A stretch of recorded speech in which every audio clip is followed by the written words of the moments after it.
కళ్యాణ్ కొత్త cinema release అవుతుందంటే అభిమానులకే కాదు థియేటర్లకు కూడా పండగ వాతావరణం వచ్చేస్తుంది. అందుకే ప్రీమియర్ షో పడక ముందే 100 కోట్ల గ్రాస్ కు దగ్గరగా వెళ్ళిపోయిన ఓజీ నిన్న రాత్రి ఏపీ తెలంగాణలో ఊళ్ళన్నింటినీ కూడా హడావిడి చేయించిందని చెప్పుకోవచ్చు. మరీ ఇంత హైప్తో వచ్చిన దే కాల్ హిమ్ ఓజీ దాన్ని నిలబెట్టుకునే స్థాయిలో ఉందో లేదో చూసేద్దాం పదండి. సో ఇది 1940 నుంచి 1993 వరకు జరిగే కథ. జపాన్ నుంచి వలస వచ్చిన ఓజస్ గంభీరాను చేరదీసి బొంబాయి తీసుకెళ్తాడు పేరు మోసిన డాన్ సత్యదాదా. అయితే కొన్ని అనూహ్య సంఘటనల వల్ల ఓజీ మాఫియా సామ్రాజ్యాన్ని వదిలేసి మదురై వెళ్ళిపోతాడు. కన్మణి అనే డాక్టర్ని పెళ్లి చేసుకుని పాపకి తండ్రిగా వేరే ప్రపంచంలో బ్రతుకుతూ ఉంటాడు.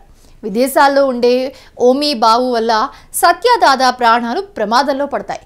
దీంతో ఓజీకి వెనక్కి రాక తప్పని పరిస్థితి తలెత్తుతోంది. ఆ తర్వాత జరిగే మారణ హోమమే ఓజీ అసలు స్టోరీ.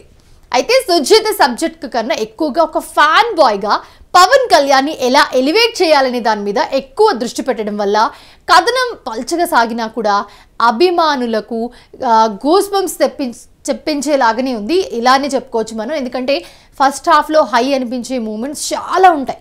ఇంటర్వెల్ దగ్గర సుజిత్ వాటిని పతాక స్థాయికి తీసుకెళ్తాడు. అయితే ఇంతకు ముందు ఇలాంటి సినిమా ఎప్పుడూ చూడలేదు అనే ఫీలింగ్ కలిగించడంలో సుజిత్ అంతగా సక్సెస్ కాలేదు. ఎందుకంటే పాత సినిమాల రిఫరెన్స్లు ఇందులో చాలా కనిపిస్తాయి. ఇంటర్వెల్ ఎపిసోడ్కు డాకు మహారాజ్ని గుర్తు చేస్తే హీరోయిన్ ప్రియాంక మోహన్కు పెట్టిన ట్విస్ట్ కమల్ హాసన్ నాయకుడిని తలపిస్తోంది. కేజీఎఫ్ ఇన్స్పిరేషన్ నుంచి సుజిత్ తప్పించుకోలేకపోయాడు. అయినా సరే ఎలివేషన్స్కు ఢోకా లేకుండా మొదటి సగం అంతా కూడా గడిచిపోతుంది. అయితే సెకండ్ హాఫ్కి వద్దాం. సెకండ్ హాఫ్ మొదలయ్యాక ఇక 20 నిమిషాలు అదే టెంపో కొనసాగుతోంది. ఓజీ ముంబైకి తిరిగి వచ్చాక పోలీస్ స్టేషన్లో చేసే రచ్చ బాగా అలరిస్తుంది అందరినీ థియేటర్లో. అయితే ఓజీ ఎందుకు దూరంగా వెళ్లాల్సి వచ్చింది, అతన్ని అర్జున్ దాస్ ఎందుకు ద్వేషించాల్సి వచ్చిందని చెప్పే క్రమంలో ఫ్లాష్ బ్యాక్కి అవసరానికి మించి మొత్తం కూడా సాగదీశారని చెప్పుకోవచ్చు.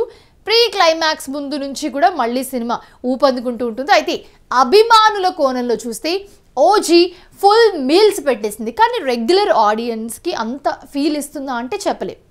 ఎమోషన్స్లో డెప్త్ లేకపోవడం, ఊహించే విధంగా సాగే స్క్రీన్ ప్లే, ఇక్కడ ఎలివేషన్ల మీద పెట్టిన శ్రద్ధ కథ మీద పూర్తిగా పెట్టకపోవడం లాంటివి మైనస్గా తోస్తాయి. అయినా సరే ఓజీ ఎవరిని నిరాశపరచదు. ఇలాంటివి ఎన్నో చూసాం కదా అనే భావన కలగకుండా తమన్, రవికే చంద్రన్ లాంటి సాంకేతిక నిపుణులు పడిన కష్టం తెర మీద ఆ క్వాలిటీని అమాంతం పెంచేస్తుందన్నమాట. ఇక ఆర్టిస్టుల విషయానికి వస్తే ఓజీ పూర్తిగా Pavan Kalyan one man show. అభిమానులు ఎప్పటి నుంచో చూడాలనుకుంటున్న స్టైల్ స్వాగ్లో అద్దరుగొట్టేశాడు. పర్ఫార్మెన్స్ పరంగా చెప్పుకోవడానికి ఏం లేదు. కానీ సలార్, ప్రభాస్ తరహాలో స్క్రీన్ టైం తక్కువే అయినప్పటికీ కంటెంట్ మొత్తం ఉన్న ఫీలింగ్ వచ్చేలా సుజిత్ రాసుకున్న ట్రీట్మెంట్ ఓజీకున్న ప్రధాన బలం. విలన్గా ఇమ్రాన్ హష్మి సూపర్ చాయిస్, తన వరకు బెస్ట్ అనిపించాడు. ప్రియాంక మోహన్ ఒక్క పాట పావుగంటతో సరిపెట్టేసింది. అయితే శ్రేయ రెడ్డికి వద్దాం. శ్రేయ రెడ్డికి మరోసారి మంచి పాత్ర దొరికిందని చెప్పుకోవచ్చు. హుందాగా ఉంటూనే మాస్ టచ్ని బాగా పండించారు శ్రేయారెడ్డికి. అయితే ప్రకాష్ రాజ్ది రొటీన్ అయినా కూడా హుందాతనం ఉంది. బాలీవుడ్ సీనియర్ నటుడు తేజ్ సప్రు కూడా మంచి నెడివిచ్చారు సినిమాలో. ఆయన కూడా దాన్ని అలానే వాడుకున్నారు. అర్జున్ దాస్ పర్వాలేదనిపించాడు. సాంకేతిక వర్గంలో అయితే తమన్ ఫస్ట్ క్లాస్ మార్కులతో ఓజీని ఒంటి చేత్తో నిలబెట్టాడని చెప్పుకోవచ్చు. బ్యాక్గ్రౌండ్ స్కోర్తో పవన్ ఇంట్రో, ఇంటర్వెల్, క్లైమాక్స్ తదితర ఎపిసోడ్లకు కంపోజ్ చేసిన బీజిఎం అంతా కూడా అన్నీ అదిరిపోయాయి. పాటల పరంగా ఉన్నవి తక్కువే అయినా ఫ్లోకి అడ్డంగా లేకుండా చక్కగా ఎక్కడికక్కడ అమిరాయి. రవికే చంద్రన్ సినిమాటోగ్రఫీ టాప్ నాచ్ అనిపించింది. డివివి ఖర్చు పెట్టిన ప్రతి రూపాయిని కూడా చాలా గొప్పగా చూపించింది.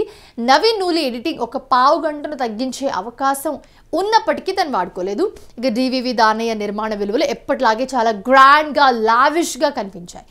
సో చివరికి చెప్పాలంటే ప్యూర్ ఫ్యాన్ స్టఫ్, ఫ్యాన్ ఫీస్ట్గా వచ్చిన ఓజీని ఆ కోణంలో చూస్తే పూర్తి పైసా వసూలు అనిపిస్తోంది.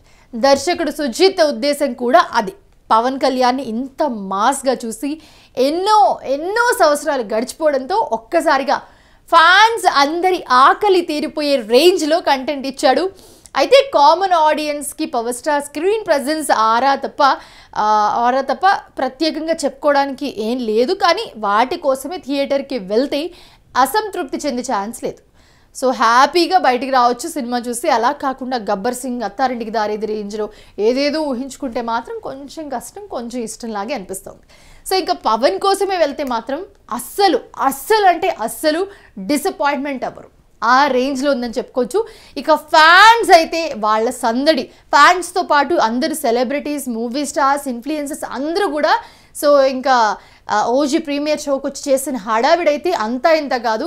ఇక ఫ్యాన్స్ ఆకలి అయితే నిజంగా వాళ్ళకి ఫుల్ మీల్స్ కాదు, డబుల్ మీల్సే వచ్చేసాయి మాకని చెప్తున్న సిచ్యువేషన్ అయితే మనం చూస్తున్నాము. ఓవరాల్గా ఓజీ అయితే ఫుల్ అదిరిపోయే హిట్ ఇచ్చింది, బొమ్మ బ్లాక్ బస్టర్ అనే చెప్తూ ఉన్నారు. సో దానికి తగ్గట్టు ఫ్యాన్స్ని కూడా ఆ వైబ్ని ఎంజాయ్ చేస్తూ అంతా కూడా ఓజీ వైబ్లో ఊగుతూ ఉన్నారు ప్రెజెంట్ అయితే.